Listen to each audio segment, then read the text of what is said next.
In my opinion, there's nothing more centering than bone stock. This vegetable soup recipe begins with the clarified pork bone stock made from pork shanks. You can buy pork stock from the store, but I'm doing it from scratch today. Start by washing the shanks, then sear them well on all sides. In the same pot, cover the meat with water and bring it to a boil for 5 minutes. After a few minutes, you'll notice some debris and foam in the stock.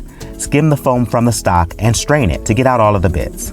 Next, put the strained stock, bones, and meat in a pressure cooker on high for 30 minutes.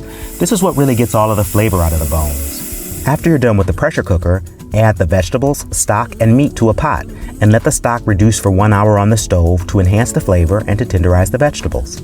Okay, the soup is almost ready. It just needs some seasoning. I didn't season it earlier because if I put salt in before the soup reduced, it would have been too salty. This way I can get the seasoning just right. And the soup is ready to go.